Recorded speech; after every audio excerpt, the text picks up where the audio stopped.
Sir ಮತ್ತೊಂದು ಪ್ರಶ್ನೆ Sathyamurthy P Kodihalli ಇವರು ಕೇಳಿದ್ದಾರೆ. ನಮಸ್ತೆ ಸರ್, ದಕ್ಷಿಣ ಕರ್ನಾಟಕದ ಒಕ್ಕಲಿಗ ಸಮುದಾಯದ ಒಳಪಂಗಡಗಳ ಇತಿಹಾಸ ಮತ್ತು ಸಂಸ್ಕೃತಿ ಮೂಲ ಹಿನ್ನೆಲೆಯಲ್ಲಿ ಶಂಭಾ ಜೋಶಿಯವರ ನಿಲುವುಗಳ ಬಗ್ಗೆ ತಿಳಿಸಿಕೊಡಬಹುದೇ ಅಂತೇಳಿ ಕೇಳಿದ್ದಾರೆ ಸರ್. ಶಂಭಾ ಜೋಶಿಯವರು ಹೆಚ್ಚು ಮಾತಾಡಿದ್ದು ಅಥವಾ ಅದನ್ನು ಅಧ್ಯಯನ ಮಾಡಿದ್ದಲ್ಲ ಹಟ್ಟಿಕಾರ ಸಂಸ್ಕೃತಿ ಬಗ್ಗೆ. ಅಂದ್ರೆ ಪ್ರಾಚೀನ ಧನಗರರು, ಕುರುಂಬರು, ಹಟ್ಟಿಕಾರರು ಇವರ ಬಗ್ಗೆ ಹೆಚ್ಚು ಅಭ್ಯಾಸ ಮಾಡಿದ್ರೆ ಹೊರತು ಅವರು ಕರ್ನಾಟಕದ ದಕ್ಷಿಣ ಕರ್ನಾಟಕದ ಒಕ್ಕಲಿಗ ಸಮುದಾಯದ ಬಗ್ಗೆ ಅವರು ಎಲ್ಲೂ ಕೂಡ ವಿಚಾರಗಳನ್ನು ಅವರು ಮಾತಾಡೋಕ್ಕೋಗಲ್ಲ. ಧನ್ಯವಾದಗಳು.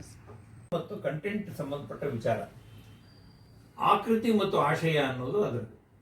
ಈ ಆಕೃತಿ ಹಾಗೆ ಇರುತ್ತೆ, ಆಶಯಗಳು ಮಾತ್ರ ಕಾಲಕಾಲಕ್ಕೆ ಬದಲಾವಣೆ ಆಗುತ್ತೆ ಅಂತ. ಒಂದು 500 ವರ್ಷಗಳ ಕಾಲದಲ್ಲಿ ಆಕೃತಿ ಅನ್ನೋದು ಹೆಸರು ಹಾಗೆ ಇರುತ್ತೆ, ಆದರೆ ಅದರ ಒಳಗಿರುವಂಥ ಆಶಯ ಏನಿರುತ್ತಲ್ಲ ಅದು ಬದಲಾವಣೆ ಆಗುತ್ತೆ. ಅಂಥ ಬದಲಾವಣೆಗಳು ಅದು ಯಾವ ಕಾರಣದಿಂದ ಬದಲಾವಣೆ ಆಗುತ್ತೆ, ಜನಜೀವನದ ಮೇಲೆ ಅದು ಅಭಿಪ್ರಾಯಗಳು ಹೇಗೆ ಬಂತು ಅನ್ನೋ ವಿಷಯನ ಶಂಭಾ ಜೋಶಿಯವರು ಯೋಚನೆ ಮಾಡಿದ್ದ ಸಂಗತಿ ಏನಿದೆಯೋ ಅಲ್ಲಿಂದ ಮುಂದೆ ಈ ಆಶಯಗಳ ಕುರಿತಾದ ಚಿಂತನಾ ಕ್ರಮ ಸಂಶೋಧನೆಯಲ್ಲಿ ಮುಂದುವರಿಯಲೇ ಇಲ್ಲ. ಅದು ಒಂದು ಅದಕ್ಕೆ ಬೇಕಾಗುವ ವಿದ್ವತ್ ಬೇಕು, ದೊಡ್ಡ ವಿದ್ವತ್ತು ಮತ್ತು ಅದ್ರ ಬಗ್ಗೆ ಚಿಂತನೆ ಬೇಕು. ತುಂಬ ವಿಶಾಲವಾದಂಥ ಒಂದು ಜಗತ್ತದು. ಅದಕ್ಕಾಗಿ ಅವರು ಮಾನವ ಧರ್ಮದ ಆಕೃತಿ ಅಂತ ಒಂದು ಪುಸ್ತಕನೇ ಬರೆದರು.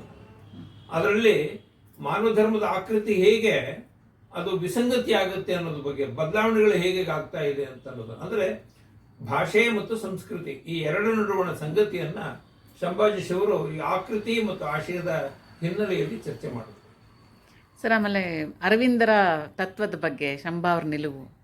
ಅರವಿಂದರ ಕುರಿತು ಅವರು ಏನು, ಈಗ ಅವರು ಶಂಭಾ ಜೋಶಿಯವರು ಅರವಿಂದರ ಉಪಾಸಕರಾಗಿದ್ದರು. ವಿಶೇಷವಾಗಿ ಆ ಕಾಲದಲ್ಲಿ ಬೇಂದ್ರೆ, ಮಧುರಚನ್ನ, ಆಮೇಲೆ ಉಳಿದಂಥವ್ರು ಯಾರ್ಯಾರು ಹಲಸಂಗಿ ಗೆಳೆಯರು ಮತ್ತು ಧಾರವಾಡದ ಗೆಳೆಯರ ಬಳಗ, ಇವರಿಬ್ಬರೂ ಕೂಡ ಅರವಿಂದರ ಬಗ್ಗೆ ಬಹಳ ಹುಮ್ಮಸ್ಸಿನಿಂದ ಕೆಲಸ ಮಾಡಿದವರು. ಅದಕ್ಕೆಲ್ಲ ಆದವರು ವೆಂಕಟರಾಯರು ಹೆಚ್ಚು ಅವರಿಗೆಲ್ಲ ಪ್ರೋತ್ಸಾಹ ಕೊಟ್ಟಂಥವ್ರು. ಅರವಿಂದರಲ್ಲಿ 2 ಭಾಗ ಇದೆ. ಮೊದಲನೇ ಭಾಗ ಏನಂದ್ರೆ ಒಂದು ಭಾರತದಿಂದ ಬ್ರಿಟಿಷರು ತೊಡಗಿಸೋದು, ಭಾರತವನ್ನು ರಕ್ಷಣೆ ಮಾಡೋದು ಮತ್ತು ಭಾರತೀಯ ಸಂಸ್ಕೃತಿಯನ್ನು ವಿಸ್ತರಣೆ ಮಾಡಬೇಕು ಅನ್ನೋದು ಆ ಮಟ್ಟಿಗೆ ಶಂಭಾ ಜೋಶಿ ಒಪ್ಕೊಂಡ್ರು. ಆದರೆ ಇವನ್ನೆಲ್ಲ ಹೊರತುಪಡಿಸಿ ವಾಪಸ್ಸು ಅವ್ರು ಹೋಗಿ ತತ್ವಜ್ಞಾನದ ಕ್ಷೇತ್ರಕ್ಕೆ ಅರವಿಂದರು ಪ್ರವೇಶ ಮಾಡಿದ ಮೇಲೆ ಶಂಭಾ ಜೋಶಿಯವರು ತತ್ವಜ್ಞಾನದ ಬಗ್ಗೆ ಅವರದೇ ಒಂದು ಕೆಲವು ನಿಲುವುಗಳನ್ನು ಇಟ್ಕೊಂಡಿದ್ದರಿಂದ ಅರವಿಂದರ ಬಗೆಗೆ ಅವರ ಯೋಚನೆಯನ್ನು ಅವ್ರು ಏನು ಮಾಡಕ್ ಹೋಗಲಿಲ್ಲ. ಅವ್ರ ಬರವಣಿಗೆಯಲ್ಲಿ ಅರವಿಂದರ ಬಗ್ಗೆ ಏನೂ ಮಾತನ್ನು ಅವ್ರು ಆಡಿಲ್ಲ. ಅವರು ಅರವಿಂದ ಘೋಷರ ಚರಿತ್ರವು ಅಂತ ಏನೊಂದು ಪುಸ್ತಕ ಬರೀತಾರೋ ಆ ಪುಸ್ತಕದ ಅಷ್ಟೇ ಸೀಮಿತ. ಅದು 1928 ಅದು ಪಬ್ಲಿಷ್ ಆಗುತ್ತೆ. 28-30 ನಂತರದಲ್ಲಿ ಶಂಭಾ ಜೋಶಿ ತಿರುಗಿದೆಲ್ಲ ಕರ್ನಾಟಕ ಸಂಸ್ಕೃತಿಯ ಮೂಲಗಾಮಿ ಶೋಧನೆಗೆ ಅವರು ಹೊರಟ್ಬಿಟ್ರು. ಅಲ್ಲಿಂದ ಅವ್ರಿಗೆ ಮತ್ತೆ ಅರವಿಂದರ ಬಗೆಗೆ ಅವ್ರು ಯಾವ ಕಡೆಯೋ ಏನೋ ಒಂದು ಬರವಣಿಗೆ ಕೂಡ ಬರಲಿಲ್ಲ. ಮತ್ತೆ ಅರವಿಂದರು ತತ್ವಜ್ಞಾನದ ಪ್ರವೇಶ ಮಾಡಿದ್ರು, ಶಂಭಾ ಜೋಶಿ ಸಂಸ್ಕೃತಿ ಪ್ರಪಂಚಕ್ಕೆ ಅವರು ಪ್ರವೇಶ ಮಾಡಿದ್ರು. ಧನ್ಯವಾದಗಳು ಸರ್. ಶುರುವಾದಂತ ಸಂಸ್ಕೃತಿಯ ಮೂರು ಪದರಗಳಲ್ಲಿ ಅಲೆಮಾರಿ ಜನಾಂಗ, ಟ್ರೈಬಲ್ ಕಮ್ಯುನಿಟಿನೇ ಮೊದಲು ಇದ್ದಿದ್ದು. ಆಮೇಲೆ ಅವರು ನೆಲೆ ನಿಂತ ವಸತಿ ಪ್ರದೇಶಗಳಲ್ಲಿ ಕೆಲಸಗಳಾಗಿದ್ದನ್ನ ಶಂಭಾ ಜೋಶಿ ಅವರು ಹೇಳ್ತಾರೆ. ಹಾಗಾಗಿ ಅವರು 3ನೇ ಹಂತದನ್ನು ಮತ್ತೆ ಮುಂದುವರ್ಸಕ್ ಹೋಗ್ಲಿಲ್ಲ.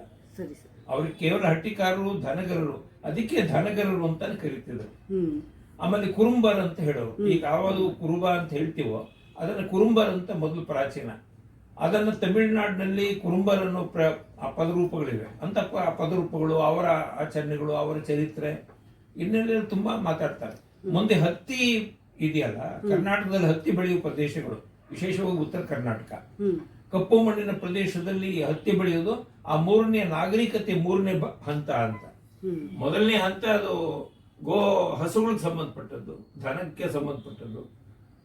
ಅಂದ್ರೆ ದನಗಳೇ ಧನ ಅಂತ ತಿಳ್ಕೊಂಡಿದ್ರು. ದನಗಳು ಕೂಡ ಅವರಿಗೆ ಸಂಪತ್ತದು. 2ನೇ ಹಂತ ವಲಸಿಗರ ಸಂಸ್ಕೃತಿ, ಅವರೇ ಹಾಲು ಮತಸ್ಥರು ಅಂತ, ಅವನ್ನೇ ಅವರು ಮುಂದೆ ಹಾಲು ಮತಸ್ಥರು ಅಂತ ಹೇಳಿ ಮಾತಾಡಿದ್ರು. ಮತ್ತೆ ಕುರುಬರು, ಮತ್ತೆ 2ನೇದು ಯಾವ್ದನ್ನ ಒಕ್ಕಲಿಗ ಸಂಸ್ಕೃತಿ ಅಂತ ಹೇಳ್ತೀವೋ ಕೃಷಿ ಸಂಸ್ಕೃತಿಯನ್ನು ಕುರಿತು 3ನೇ ಹಂತ. ಶಂಭಾ ಜೋಶಿಯವರು ಈ ಕೃಷಿ ಸಂಸ್ಕೃತಿಯ ಬಗ್ಗೆ ಅವರು ಹೆಚ್ಚು ಯೋಚನೆ ಮಾಡಕ್ ಹೋಗ್ಲಿಲ್ಲ. ಅಂದ್ರೆ ಒಂದ್ ಸಂಸ್ಕೃತಿ ಇನ್ನೊಂದು ಸಂಸ್ಕೃತಿಗೆ ನಡುವಣ ಭಿನ್ನತೆಗಳು ಎಲ್ಲೆಲ್ಲಿವೆ ಅಂತ ಅನ್ನೋದನ್ನ ಹೆಚ್ಚು ಯೋಚನೆ ಮಾಡಿದ್ದು ಆ ದಿಕ್ಕಿನಲ್ಲಿ. ಸರ್, ಹಾಗಿದ್ರೆ ಈಗ ಹಟ್ಟಿ, ಪಟ್ಟಿ, ಪಾಟೀಲ ಈ ಒಂದು ಅವಸ್ಥಾಂತರ ಯಾವ ಹಂತದ 3ನೇ ಹಂತದ ಬರುತ್ತೆ ಅಂದ್ರೆ ವಸತಿ ನೆಲೆ 2ನೇ ಹಂತದಲ್ಲಿ ಬರುತ್ತೆ ಸರ್. ಅದ್ರಲ್ಲಿ ಪಟ್ಟಿ ಹಟ್ಟಿಯ ಈಗ ಮುಖಂಡ ನಿಮ್ಗೆ- ಪಾಟೀಲ ಅಂತ ನೀವು ಎಲ್ಲಾ ಕಡೆ ನೋಡ್ಕೊಳ್ಳಿ, ನಾಯಕ ಹಟ್ಟಿ ಇದೆ, ಈಗಲೂ ಕೂಡ ಹಟ್ಟಿಗಳಿವೆ. ಅದು ಪ್ರಾಚೀನ ಕರ್ನಾಟಕದ ಸ್ಥಳನಾಮಗಳಲ್ಲಿ ಹಟ್ಟಿ ಅನ್ನೋದು ರೂಪ, ನಾಯಕನ ಹಟ್ಟಿ ಅಂದಾಗ ಅದು ಪೂರ್ವ ಉತ್ತರ ಪದವಾಗಿ ಹಟ್ಟಿ ಇರೋದನ್ನ ನೀವು ನೋಡ್ತೀವಿ ನಾವು. ಅಂದ್ರೆ ಈ ಹಟ್ಟಿಯಲ್ಲಿ ಬೇಕಾದಷ್ಟೇ ಹೆಸರುಗಳಿವೆ. ಈ ಹಟ್ಟಿನೇ ಹಟ್ಟಿಕಾರರು ಅಂತ ಅದನ್ನೇ ಕರಿತಿದ್ದ ಅವರು. ಆದ್ರೆ ಅಟ್ಟಿಯ ಮುಖಂಡ ಅಟ್ಟಿ ಪಟ್ಟಿ ಆಯ್ತು, ಪಟ್ಟಿಯ ಮುಖಂಡನೇ ಪಾಟೀಲ ಆದ ಅಂತೇಳಿ ಹೇಳ್ತಾರೆ. ಅದು ಇದೆ, ಅದು ಕಾಲಕ್ರಮೇಣ ಸಂಸ್ಕೃತಿಯಲ್ಲಿ ನಡೆದಂತ ಒಂದು ಅವಸ್ಥಾಂತರಗಳವೆಲ್ಲ. ಯಾಕೆಂದ್ರೆ ಬೆಳವಣಿಗೆ ಆಗೇ ಆಗ್ಬೇಕಲ್ಲ. ಈಗ ಪಾಟೀಲ ಅನ್ನೋದು ಬೇರೆ ಅರ್ಥದಲ್ಲಿದೆ.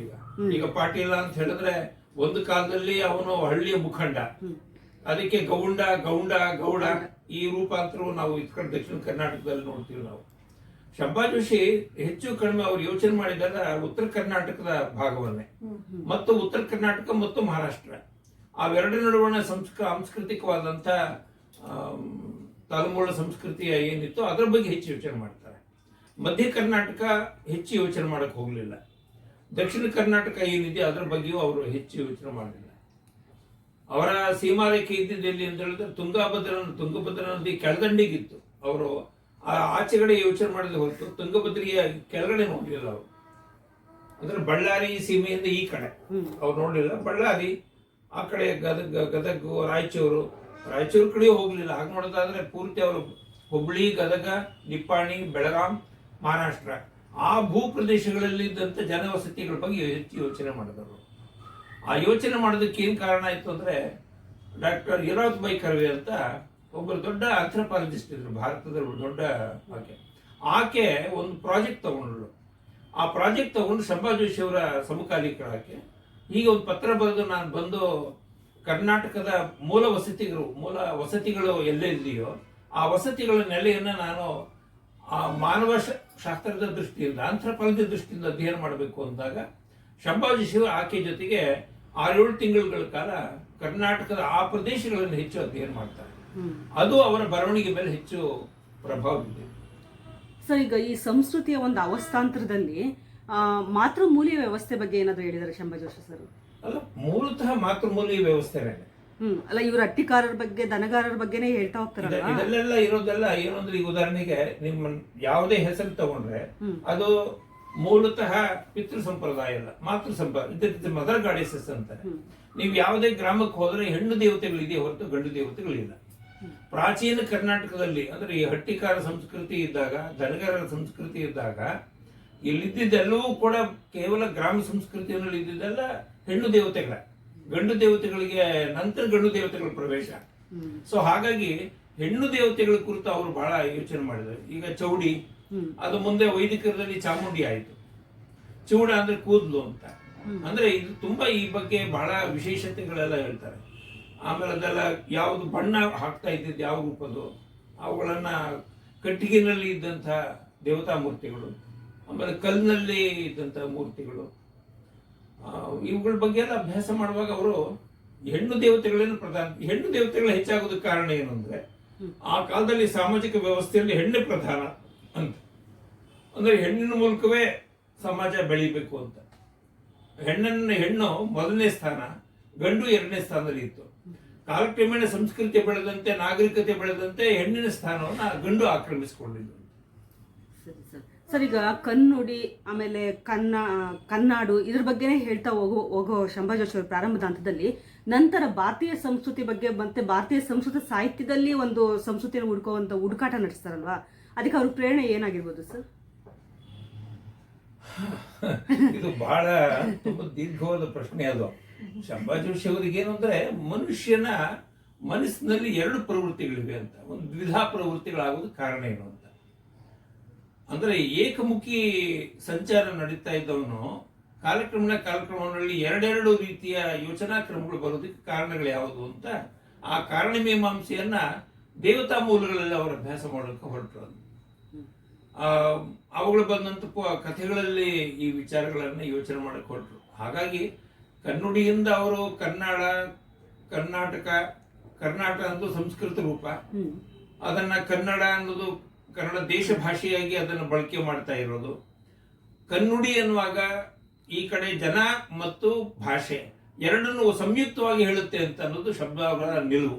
ಕಮ್ನುಡಿ ಅನ್ನೋದ್ರಲ್ಲಿ ಒಂದು ಕಡೆ ಅದು ಪ್ರದೇಶವನ್ನು ಹೇಳುತ್ತೆ, ಎರಡನೇದು ಅವರ ಸಂಸ್ಕೃತಿಯನ್ನು ಹೇಳುತ್ತೆ. ಎರಡು ಒಟ್ಟೊಟ್ಟಿಗೆ ಇದೆ ಅಂತ, ಒಟ್ಟೊಟ್ಟಿಗೆ ಇರೋದನ್ನ ಅವರು ಹೇಳಿ ಅದರ ಮೂಲಕ ಅವರು ಉದ್ಘಾಟನೆ ಮಾಡ್ಕೊಳ್ರು.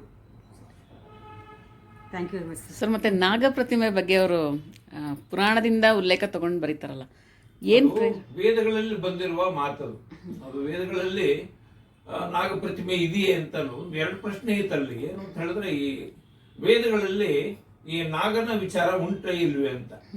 ಅದು ನಾಗ ಅಂದ್ರೆ ಹಾವು ಅಂತ, ಸರ್ಪ ಅಂತ. ಸರ್ಪರಗ್ನಿ ಸೂರ್ಯೋವ ಅಂತ ಒಂದು ವೇದದಲ್ಲಿ ಒಂದು ಸೂಕ್ತ ಬರುತ್ತೆ. ಇದು ಸರ್ಪವೋ, ಇದು ಸರ್ಪನ ರಾಣಿಯೋ ಅಂತ. ಅಂದ್ರೆ ಸರ್ಪರಾಗ್ನಿ ಸೂರ್ಯೋವ ಅಂತ. ಈ ಸರ್ಪವೋ ಅಥವಾ ಸೂರ್ಯನೋ ಅಂದ್ರೆ ಸೂರ್ಯನನ್ನು ಆಕ್ರಮಿಸಿರುವ ಸರ್ಪ ಅಂತ ಅದರ್ಥ. ಅದ್ರ ಬಗ್ಗೆ ತುಂಬಾ ವ್ಯಾಖ್ಯಾನಗಳಿವೆ. ನಮ್ಮಲ್ಲಿ ಮೊದಲು ನಾಗ ಸಂಪ್ರದಾಯ ಇತ್ತು ಅಂತ. ಈಗ ನಾಗ ಅನ್ನೋದಕ್ಕೆ ಎರಡು ಅರ್ಥ ಇದೆ. ಒಂದು ಆನೆ ಅಂತ ಒಂದು ಅರ್ಥ ಇದೆ, ನಾಗ ಅನ್ನೋದಕ್ಕೆ ಹಾವು ಅಂತ ಒಂದು ಅರ್ಥ ಇದೆ. ಮೂಲತಃ ಪ್ರವೃತ್ತಿ ಇದ್ದಿದ್ದು ಹಾವುಗಳೇ. ಈ ಹಾವಿನ ಕುರಿತಾದದ್ದನ್ನ ಅವ್ರ ವೈದಿಕ ಸಂಸ್ಕೃತಿಯಲ್ಲಿ ಈಗ ಹಾವುಗಳನ್ನು ಬೇರೆ ಬೇರೆ ರೀತಿಗಳಲ್ಲಿ ಬಳಕೆ ಮಾಡ್ತೀವಿ. ಅದರ ಮುಂದೆ ಅದು ಸಂಸ್ಕೃತಿ ಒಳಗಡೆ ಹೇಗೆ ಬೆಳೀತು ಅನ್ನೋದುವಾಗ ಅವರು ನಾಗಪ್ರತಿಮಾ ವಿಚಾರದಲ್ಲಿ ಮಾತಾಡುವಾಗ ಈ ಸಂಸ್ಕೃತಿ ಅದರ ಸಿಂಬಲ್ ಏನು ಅಂತ, ಅವಾಗ ಬರೀ ಹಾವು ಅಂದ್ರೆ ಬರೀ ಹಾವಲ್ಲ ಅದು. ಈ ಹಾವು ಅಂತಂದ್ರೆ ಏನದು, ಯಾವುದನ್ನ ಮರಗಳನ್ನು ಸುತ್ತಕೊಂಡಿರೋದು. ಅಲ್ಲಿ ಈಗ ಅರಳಿ ಮರ ಮತ್ತು ಬೇವಿನ ಮರ ಇದೆ. ಬೇವಿನ ಮರ ಅರಳಿ ಮರದ ಹತ್ರ ಹೋಗಿ ನಾಗನನ್ನ ಪ್ರತಿಷ್ಠಾಪನೆ ಮಾಡ್ತೀವಿ. ಈ ನಾಗಬನಗಳಿವೆ, ನಾಗ ಪ್ರತಿಷ್ಠೆ ಇದೆ, ನಾಗರ ಪೂಜೆ ಇದೆ. ಈ ನಾಗರ ಅನ್ನೋದು ಇದ್ರ ಹಿಂದಿರುವಂತ ಒಂದು ಸಂಸ್ಕೃತಿಯ ಸ್ವರೂಪ ಯಾವುದು ಅಂತ ಶಂಭಾ ಜೋಶಿ ಅವರು ಯೋಚನೆ ಮಾಡಿದ್ರು. ಅದನ್ನ ಅವರು ವೇದಗಳಲ್ಲಿ ಈ ಸ್ವರೂಪ ಹೇಗಿದೆ ಅಂತ, ಇದಕ್ಕೆ ಅವ್ರೇನ್ ಮಾಡಿದ್ರು, ಸುಮೇರಿಯನ್ ನಲ್ಲಿ, ಗ್ರೀಕ್ ನಲ್ಲಿ, ಈಜಿಪ್ಟ್ ನಲ್ಲಿ ಈ ಹಾವಿನ ಪ್ರತಿಮಾ ವಿಚಾರಗಳು ಹೇಗೆ ಬಂದಿವೆ ಅಂತ ಅವರು ಯೋಚನೆ ಮಾಡಿದ್ದಾರೆ. ಇದು ತುಂಬಾ ಗಹನವಾದ ವಿಚಾರ ಅದು. ಈಗ ಹಾವನ್ನ ನಮ್ಮಲ್ಲಿ ಏನು ಹೇಳ್ತಾರೆ, ಲೈಂಗಿಕ ಸಂಕೇತವಾಗಿ ಹಾವನ್ನು ಬಳಸ್ತಾರೆ. ಇದು ಸಾಹಿತ್ಯದಲ್ಲಿ ಲೈಂಗಿಕ ವಿಚಾರ ಬಂದಿದ್ದು ಮತ್ತು ಅಲ್ಲಿ ಸಂಸ್ಕೃತಿಲಿ ಇದನ್ನ ಜನ ಹೇಗೆ ತಗೊಂಡಿದ್ರು ಅಂತ. ಆಮೇಲೆ ಆಡಮ್ ಈವ್ ಇಬ್ಬರನ್ನು ಹಾವು ಇರೋದು ಅಂದ್ರೆ ಹಾವು ಅದನ್ನು ಆಕ್ರಮಿಸಿಕೊಂಡಿರೋದು. ವಿಷ್ಣು ಮಲಗಿರೋ ಶಯನವನು ಶೇಷಶಾಹಿ. ಈ ರೀತಿ ವಿಷ್ಣು ಶೇಷಶಾಹಿ ಯಾಕೆ ಮಾಡ್ಕೊಂಡ, ಈ ರೀತಿ ಚರ್ಚೆ. ಆಮೇಲೆ ಜೊತೆಗೆ ಶಿವ ತನ್ನ ಕೊರಳಲ್ಲಿ ಹಾವನ್ನು ಇಟ್ಕೊಂಡಿದ್ದಾನೆ. ಅಂದ್ರೆ ಕೊರಳಲ್ಲಿ ಹಾವು ಇಟ್ಕೊಂಡಿರೋ ಸಂಕೇತ ಯಾವುದು? ವಿಷ್ಣು ಮಲಗಿರುವ ಈ ಶೇಷಶಾಹಿ ಏನಲ್ಲ, ಇದರ ಸಂಕೇತ ಏನು? ಹಾಗಾದ್ರೆ ಇದೆಲ್ಲ ಲೈಂಗಿಕ ಅಭಿಪ್ರೇತವಾದ ಸಂಕೇತವೇ ಇದು ಅಂತ ಅವರು ಅದನ್ನ ಒಂದು ಸಿಂಬಾಲಿಕ್ ಆದಂತಹ ದೃಷ್ಟಿಯಿಂದ ಅವರು ಅದನ್ನು ಅಧ್ಯಯನ ಮಾಡ್ತಾ ಹೋದ್ರು. ಅದು ಬರೀ ಕರ್ನಾಟಕಕ್ಕೆ ಸಂಬಂಧಪಟ್ಟದ್ದಲ್ಲ, ಈ ಮನುಷ್ಯನ ಮಾನಸಿಕ ಪರಿವರ್ತನೆಗಳು ಹೇಗಿತ್ತು ಅಂತ. ಅವಾಗ ಅವ್ರು ಏನ್ ಮಾಡಿದ್ರು, ಒಂದು ಡೇ ಕಲ್ಚರ್ ಮತ್ತು ನೈಟ್ ಕಲ್ಚರ್ ಅಂತ ಎರಡನ್ನ ಅವ್ರು ಮಾತಾಡಿ, ಒಂದು ಪ್ರಕಾಶ ತತ್ವ, ಇನ್ನೊಂದು ರಾತ್ರಿ ತತ್ವ ಅಂತ ಹೇಳಿ ಎರಡನ್ನ ಯೋಚನೆ ಮಾಡಿ, ಪ್ರಕಾಶ ಕಡಿಮೆ ಆಗಿ ರಾತ್ರಿಯೇ ವಿಜೃಂಭಿಸೋದ್ರಿಂದ ಮನುಷ್ಯ ದ್ವಿಧಾ ಪ್ರವೃತ್ತಿಗೆ ಬಂದಿದ್ದಾನೆ. ಅಂದ್ರೆ ಎರಡು ಬಗೆಯ ನಿಲುವುಗಳನ್ನು ಏಕಕಾಲಕ್ಕೆ ಹೇಳುವಾಗಲೇ ಎರಡು ರೂಪದಲ್ಲೂ ಹೇಳ್ತಾನೆ ಅನ್ನೋದು ಅವರ ಮಾತು. ಇದು ಒಂದು ರೀತಿಯ ಮನಃಶಾಸ್ತ್ರದ ದೃಷ್ಟಿಯಿಂದ, ಸಂಸ್ಕೃತಿ ಸಮಾಜದ ದೃಷ್ಟಿಯಿಂದ ಬೇರೆ ಹೊಸ ಅಧ್ಯಯನಗಳಿಗೆ ಅವರು ಕರ್ಕೊಂಡು ಹೋಗ್ತಾರೆ. ಅದು ಬಹಳ ಕಠಿಣವಾದಂಥದ್ದು. ಅವನ ನಿಲುವುಗಳನ್ನ ಬೇಗ ಒಪ್ಕೊಳಕ್ ಆಗಲ್ಲ. ಅದನ್ನ ಇದು ಮಿಥಮ್, ಇದು ಹೀಗೆ ಅಂತ. ಏಕೆಂದ್ರೆ ಒಂದು ಕಾಲದ ಇದನ್ನ ಸಾಂಕೇತಿಕ ದೃಷ್ಟಿಯಿಂದ ಅಧ್ಯಯನ ಮಾಡೋದು ಅಂತ ಅನ್ನೋದನ್ನ ಶಂಭಾ ಜೋಶಿ ಅವರು ತೋರಿಸ್ಕೊಟ್ಟಿದ್ದಿದೆಯಲ್ಲ, ಅದು ಬಹಳ ವಿಶೇಷವಾದ್ದು. ಬಟ್ ಇದನ್ನ ಅತ್ಯಂತ ವೈಜ್ಞಾನಿಕ ದೃಷ್ಟಿಯಿಂದ, ವೈಚಾರಿಕ ದೃಷ್ಟಿಯಿಂದ ನೋಡಬೇಕಾದದ್ದು ಇನ್ನೂ ಇವೆ. ಅದನ್ನು ಸರಿ, ಶಂಭಾ ಅವ್ರ ರೀತಿನಲ್ಲೇ ಅಧ್ಯಯನ ಮಾಡೋರು ಬೇರೆ ಇನ್ಯಾರೋ ಯಾರಾದ್ರೂ ಇದ್ದಾರೆ ಅಂತ ನಿಮ್ಮ ದೃಷ್ಟಿ? ಶಂಭಾ ಜೋಶಿಗೆ ಕೊನೆ ಹುಟ್ಟಿದ್ದಿದೆಯಲ್ಲ, ಅದು ಬಹಳ ವಿಶೇಷವಾದ್ದು. ಬಟ್ ಇದನ್ನ ಅತ್ಯಂತ ವೈಜ್ಞಾನಿಕ ದೃಷ್ಟಿಯಿಂದ, ವೈಚಾರಿಕ ದೃಷ್ಟಿಯಿಂದ ನೋಡಬೇಕಾದದ್ದು ಇನ್ನೂ ಇವೆ. ಅದನ್ನು ಸರಿ, ಶಂಭಾ ಅವ್ರ ರೀತಿನಲ್ಲೇ ಅಧ್ಯಯನ ಮಾಡೋರು ಬೇರೆ ಇನ್ಯಾರೋ ಯಾರಾದ್ರೂ ಇದ್ದಾರೆ ಅಂತ ನಿಮ್ಮ ದೃಷ್ಟಿ? ಶಂಭಾ ಜೋಶಿಗೆ ಕೊನೆ ಅದು ಅವರಿಗೆ ಸೇರಿದ್ದು. ಅವ್ರ ನಂತರದಲ್ಲಿ ಅವರ ಅಧ್ಯಯನದ ಕ್ರಮಗಳನ್ನ, ಅವರ ಅರ್ಥಗ್ರಹಣ ಪದ್ಧತಿಯ ಮುಂದೆ ಯಾರು ಕೂಡ ಯಾಕೆ ಅಂತ ಹೇಳಿದ್ರೆ, ಅದು ಬಹುಶಿಸ್ತೀಯವಾದ ಅಧ್ಯಯನ. ಅದು ಆಂಥ್ರೋಪಾಲಜಿ ಅಂತೆ, ಸಮಾಜಶಾಸ್ತ್ರ ಅಂತೆ, ಸಂಸ್ಕೃತಿ ಶಾಸ್ತ್ರ ಅಂತೆ, ವಲಸೆಯ ಸಂಬಂಧಪಟ್ಟ ವಿಚಾರ, ದೇವತಾಶಾಸ್ತ್ರ ಅಂತೆ, ಶಿಲ್ಪ ಅಂತೆ, ಹೀಗೆ ಸುಮಾರು ಒಂದು 8-10 ಬೇರೆ ಬೇರೆ ಶಾಸ್ತ್ರಗಳ ಅಧ್ಯಯನ ಬೇಕು. ಅಷ್ಟು ಶಾಸ್ತ್ರಗಳ ಅಧ್ಯಯನ ಅಭ್ಯಾಸ ಇರೋರಿಗೆ ಮಾತ್ರ ಇದನ್ನ ನೋಡೋಕೆ ಸಾಧ್ಯ ಆಗುತ್ತೆ. ಆ ರೀತಿ ನಮ್ಮಲ್ಲಿ ಬಹುಶಾಸ್ತ್ರೀಯ ವ್ಯಾಸಂಗಗಳು ನಮ್ಮಲ್ಲಿ ತುಂಬಾ ಕಡಿಮೆ, ಮತ್ತಂತ ಮಾಡೋದು ಕೂಡ ಅಂತಹ ಪೀಳಿಗೆ ಕೂಡ ಈಗ ನಮ್ಮಲ್ಲಿಲ್ಲ. ಅವ್ರಿಗೆ ಅದೊಂದು ಬಿಟ್ಟರೆ ಬೇರೆ ಇರಲಿಲ್ಲ. ಅವ್ರಿಗೆ ಏನು ಪ್ರೇರಣೆ ಇದ್ದಿರ್ಬೋದು ಸರ್ ಈ ರೀತಿ ಅಧ್ಯಯನ ಮಾಡೋದಕ್ಕೆ? ಅಲ್ಲ, ಈ ರೀತಿ ಪ್ರೇರಣೆ ಅಲ್ಲ, ಅವರಿಗೆ ಮೂಲತಃ ಒಂದು ವಿಚಾರ ಕಲ್ಪವನ್ನು ಹಿಡಿದ ಮೇಲೆ ಆ ವಿಚಾರ ಕಲ್ಪನೆ ಒಂದಕ್ಕೊಂದು ಅದು ಸೇರ್ಕೊಳ್ತಾ ಹೋಯಿತು. ಒಂದು ಅರ್ಥದಲ್ಲಿ ಶಂಭಾಜೀಶವರ ಸಂಶೋಧನಾ ಕ್ರಮ ಹೇಗಿದೆ ಅಂದ್ರೆ ಒಂದು ರೀತಿ ಕೌದಿ ಹೊಲಿಯೋ ರೀತಿ, ಒಂದು ಸೇರ್ಕೊಂಡ್ಮೇಲೆ ಅದ್ರ ಮೇಲೆ ಇನ್ನೊಂದು ಸೇರ್ಕೊಳ್ಳೋದು, ಎಲ್ಲ ಸೇರಿಸಿ ಒಂದು ಹಾಸು ಹೊಕ್ಕುಗಳಿಂದ ಒಂದು ಕೌದಿ ಮಾಡ್ಕೊಳ್ಳೋದು. ಅಂದ್ರೆ ಇದರಲ್ಲಿ ಒಂದೇ ಎಳೆ ಇಲ್ಲ ಅಥವಾ ಎರಡೇ ಎಳೆ ಇದೆ ಅಂತ ನಾನು ಹೇಳಲಾರೆ, 10 ಎಳೆಗಳು ಸೇರ್ಕೊಳ್ತಾ ಹೋಗುದು. ಅಂದ್ರೆ ಇದು ಅವರ ಅಧ್ಯಯನದ ಕ್ರಮಗಳ ಸ್ವರೂಪ ಅಂತ, ಅಥವಾ ಸಂಶೋಧನೆಯ ಸ್ವರೂಪ.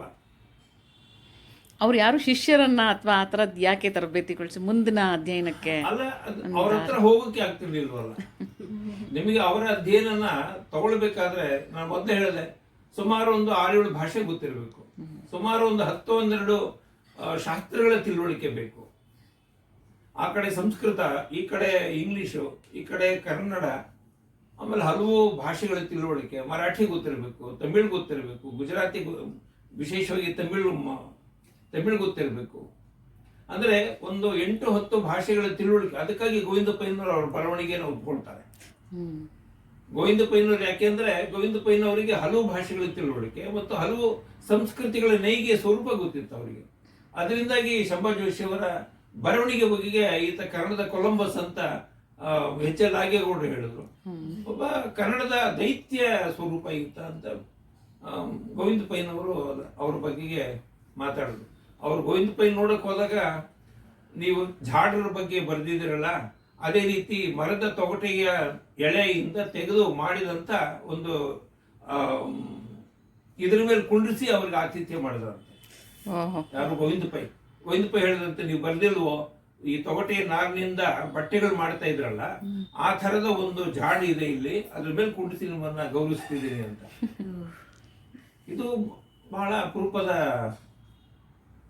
ಸಂಗತಿ. ಅಷ್ಟು ಪಾಂಡಿತ್ಯ ಇದ್ರು ಸರ್ ಅವ್ರಿಗೆ ಸರಿಯಾದ ಮಾನ್ಯತೆ ಸಿಗ್ಲಿಲ್ಲ ಸರ್, ಅವ್ರ ಸಂಶೋಧನೆಗೆ ಆಗ್ಲಿ ಅಥವಾ ಬರಹ. ಏನು ಅಂದ್ರೆ ಸಂಶೋಧನೆಗೆ ಅವರ ವ್ಯಾಸಂಗ ಒಂದು ಚೌಕಟ್ಟಲ್ಲಿ ನಡೀತು. ಅವರಿಗೆ ಕ್ಷೇತ್ರಾಧ್ಯಯನಗಳು ಮಾಡೋದಕ್ಕೆ ಅವಕಾಶ ಇರಲಿಲ್ಲ. ಏಕೆಂದ್ರೆ ಅವರಿಗೆ ಅವ್ರು ಮಾಡುವ ಹೊತ್ತಿನಲ್ಲಿ ಅವರಿಗೆ ಆರ್ಥಿಕವಾದಂತ ವ್ಯವಸ್ಥೆ ಇರಲಿಲ್ಲ, ಕೌಟುಂಬಿಕವಾದ ಕಷ್ಟಗಳಿದ್ವು, ಅನಾರೋಗ್ಯ. ಇವುಗಳ ನಡುವೆ ಅವರು ತಾವು ಕೂತಿರೋ ಜಾಗದಲ್ಲೇನೆ ಸಿಗುವ ಸಂಪನ್ಮೂಲಗಳನ್ನ, ಸಿಗುವ ಮಾಹಿತಿಗಳನ್ನ ತಗೊಂಡು ವಿಶ್ಲೇಷಣೆ ಮತ್ತು ಅದನ್ನ ವಿಸ್ತರಣೆ, ಶಂಭಾಜೀಶ್ವರದಲ್ಲಿ ಇರೋದ್ರಿಂದ ವಿಶ್ಲೇಷಣೆ ಮತ್ತು ವಿಸ್ತರಣೆ ಅವರ ಮುಖ್ಯವಾದ ದೃಷ್ಟಿಕೋನ. ಅದನ್ನ ಕೈಗೆ ತಗೊಂಡು, ಅದಕ್ಕೆ ನಾನು ಹೇಳಿದ್ರು, ಅದನ್ನ ತಗೊಂಡು ಅಭ್ಯಾಸದಿಂದ ಅದನ್ನು ಬೆಳೆಸೋದಕ್ಕೆ ಬೇಕಾದಷ್ಟು ಅವಕಾಶಗಳಿವೆ. ಸರ್, ಶಂಭಾ ಜೋಶಿಯವರು ಬೇರೆ ಎಲ್ಲ ಲೇಖಕರಿಗೆ ಹೋಲಿಸಿದಾಗ ತುಂಬಾ ತೀವ್ರವಾದ ಅನಾರೋಗ್ಯದಿಂದ ಬಳಲ್ತಾ ಇದ್ರು ಅಂತ ಹೇಳ್ತಿದ್ರು. ಅಂತ ಅನಾರೋಗ್ಯದ ಮಧ್ಯೆ ಸಹ ಅವರು ಇಷ್ಟೆಲ್ಲ ಸಾಧನೆ ಮಾಡೋದಕ್ಕೆ ತುಂಬಾ ಕಷ್ಟಪಟ್ಟು. ಚಿತ್ಪಾವನ ಬ್ರಾಹ್ಮಣರ ಒಂದು ವಿಶೇಷ, ಚಿತ್ಪಾವನ ಬ್ರಾಹ್ಮಣರಲ್ಲಿ ಏನು ಅಂದ್ರೆ, ಆ ಸಮೂಹ, ಆ ಸಂಪ್ರದಾಯದಲ್ಲಿ ಬೆಳೆದವರಿಗೆ ಒಂದು ವಿಷಯ ಹಿಡ್ಕೊಂಡ್ಬಿಟ್ರೆ ಆ ವಿಷಯ ಪೂರ್ತಿ ಮುಗಿಯೋ ತನಕ ಮೇಲೆ ಗೆದ್ದೊಡ್ತಿರ್ಲಿಲ್ಲ. ಅವ್ರಿಗೆ ಆ ತರದ ಒಂದು ಅವರ ಈ ಜೀನ್ಸ್ ನಲ್ಲೇ ಇತ್ತು ಅವ್ರಿಗೆ. ಸರ್, ಶಂಭಾ ಅವರೇ ಮರಾಠಿನಲ್ಲಿ, ಇಂಗ್ಲಿಷ್ನಲ್ಲೆಲ್ಲ ಬರೆದಿದ್ದಾರೆ, ಆದರೆ ಅವರ ಕೃತಿಗಳು ಬೇರೆ ಭಾಷೆಗೆ ಏನಾರ ಟ್ರಾನ್ಸ್ಲೇಟ್ ಆಗಿದೆಯಾ? ಈಗ ಆಗಿದೆಯಲ್ಲ, ಶಂಭಾ ಅವ್ರದ್ದು ಬಿಡಿ ಲೇಖನಗಳಾಗಿವೆ, ಇಡೀ ಕೃತಿ ಆಗಿಲ್ಲ. ಯಾವ ಭಾಷೆಗಾಗಿದೆ ಸರ್? ಇಂಗ್ಲಿಷ್ಗೆ ಅನುವಾದ. ಭಾರತೀಯ ಬೇರೆ ಯಾವ ಭಾಷೆಗೆ? ಭಾಷೆಗಳಿಗೆ ಆಗಬೇಕು. ಆಗ್ತಾ ಇದೆಯಾ ಸರ್? ಯಾರಾದಾರ ಪ್ರಾಜೆಕ್ಟ್ ತಗೊಂಡು? ಇಲ್ಲ. ಶಂಭಾ ಅವ್ರು ಮುಟ್ಬೇಕಾದ್ರೆ ಸ್ವಲ್ಪ ಬೆಂಕಿ, ಅರ್ಥ ಮಾಡ್ಕೊಂಡು ಟ್ರಾನ್ಸ್ಲೇಟ್ ಮಾಡೋ ಅಷ್ಟು ಶಕ್ತಿ ಇದೆ. ಅನುವಾದ ಕೊಡೋಕೆ ಜಗ್ಗಲ್ಲ, ಅನುವಾದ ಮಾಡೋಕ್ಕಾಗಲ್ಲ. ಶಂಭಾಜೀಶ್ವರ ಬರವಣಿಗೆನ ಅವರ ಪ್ರಾರಂಭಿಕ ಬರವಣಿಗೆಗಳೆಲ್ಲ ಅನುವಾದ ಮಾಡ್ಬೋದು, ಆದ್ರೆ ಲೇಟರ್ ಟೆಕ್ಸ್ಟ್ಗಳಿದೆಯಲ್ಲ ಅವುಗಳು ಮಾಡೋಕ್ಕಾಗಲ್ಲ. ಈಗ ವಯೋಸುತ ಮನ್ವಂತರ, ವಯೋಸುತ ಮಾನವ ಧರ್ಮದ ಆಕೃತಿ ಅನ್ನೋದು ಇದೆ, ಬಿತ್ತದನ್ನು ಬೆಳಕು ಅಂತ ಇದೆ, ಅರ್ಥಗ್ರಹಣ ಪದ್ಧತಿ ಅಂತ ಇದೆ, ನಾಗಪ್ರತಿಮಾ ವಿಚಾರ ಇದೆ. ಇವೆಲ್ಲ ನಾಗಪ್ರತಿಮಾ ವಿಚಾರದ ನಂತರದ ಯಾವ ಟೆಕ್ಸ್ಟ್ಗಳು ನೀವು ಮುಟ್ಟಕ್ಕಾಗಲ್ಲ. ಓದ್ಬೋದು, ಏನೋ ನಮ್ಗೊಂದು ಹೊಳೆಯುತ್ತೆ, ಏನೋ ಸತ್ಯ ಹೇಳ್ತಾ ಇದಾರೆ ಅನ್ಸುತ್ತೆ, ಆದ್ರೆ ಏನು ಅನ್ನೋದು ಸ್ಪಷ್ಟ ಆಗಲ್ಲ.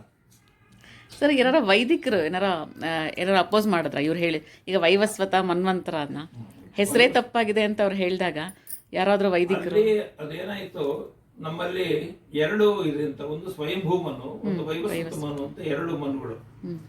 ಈ ಸ್ವಯಂಭೂ ಮನು ಅನ್ನೋದು ಯಾವುದಕ್ಕೆ ಸಂಕೇತ ಅನ್ನೋದನ್ನು ಶಂಭಾಜೋಶಿ ಅವರು ಅಧ್ಯಯನ ಮಾಡಿಕೊಟ್ರು. ವೈವಸ್ವತ ಮನು ಅಂದ್ರೆ ಯಾರು ಅಂತ ಕಾಳಿದಾಸ ರಘುವಂಶದಲ್ಲಿ ಒಂದು ಮಾತು ಹೇಳ್ತಾರೆ, ವೈವಸ್ವತೋ ಮನುರ್ ನಾಮ ಮಾನನೀಯೋ ಮನೀಷ ನಾಮ. ಈ ವೈವಸ್ವತ ಮನು ಏನಿದಾನ ಅವನು ಈ ಮಾನನೀಯನಾದವನು, ಮನುಷ್ಯಣ ಮಾನನೀಯ, ಇಡೀ ಮನುಷ್ಯ ವರ್ಗದಲ್ಲೇನೆ ಅವನು ಮಾನನೀಯದವನು, ಗೌರವಕ್ಕೆ ಪೂಜ್ಯತೆಗೆ ಅರ್ಹನಾದವನು ಅಂತ ಒಂದು ಮಾತಿದೆ.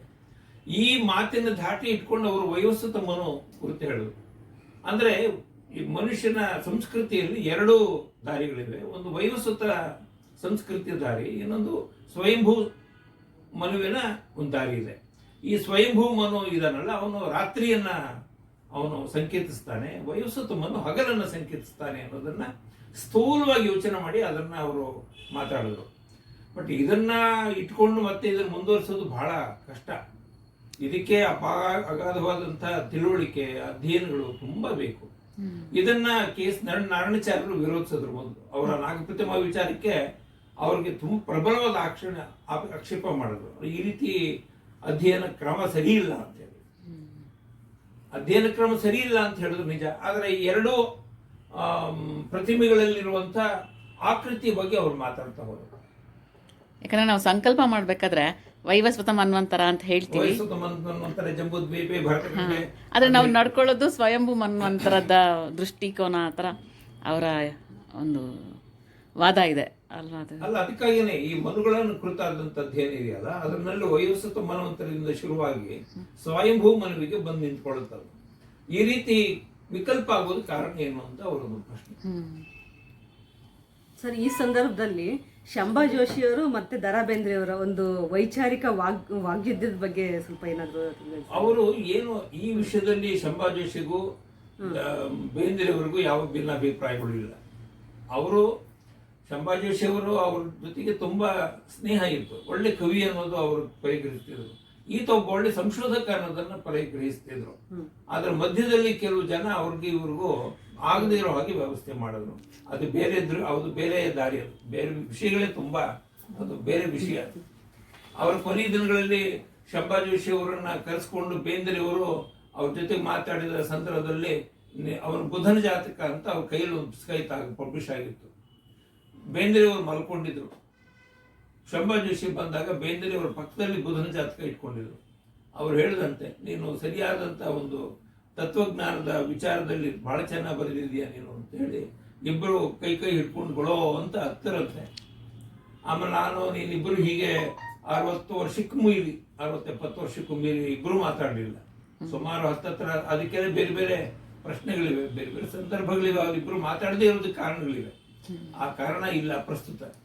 ಆದರೆ ಅವರಿಬ್ಬರಿಗೂ ಕೂಡ ಆತನ ಕವಿತೆ ಬಗ್ಗೆ ಶಂಭಾ ಜೋಶಿ ಅವರಿಗೆ ಪ್ರೀತಿ ಇತ್ತು. ಶಂಭಾ ಜೋಶಿ ಅವರ ಅಧ್ಯಯನದ ಕ್ರಮಗಳ ಬಗ್ಗೆ, ಅಧ್ಯಯನದ ಮೀಮಾಂಸೆ ಬಗ್ಗೆ ಬೇಂದ್ರೆಯವರಿಗೆ ಒಂದು ಗೌರವ ಇತ್ತು. ಒಪ್ಪದು ಬಿಡೋದು ಬೇರೆ ಮಾತು, ವ್ಯಕ್ತಿ ಗೌರವ ಇತ್ತು. ಆದರೆ ವೈಚಾರಿಕವಾದಂತ ಕೆಲವು ವಿಷಯಗಳನ್ನ ಬೇಂದ್ರೆಯವರು ಒಪ್ತಿದ್ರು. ಯಾಕೆಂದ್ರೆ ಇವರು ಮೂಲತಃ ದತ್ತ ಸಂಪ್ರದಾಯಕ್ಕೆ ಸೇರಿದವರು.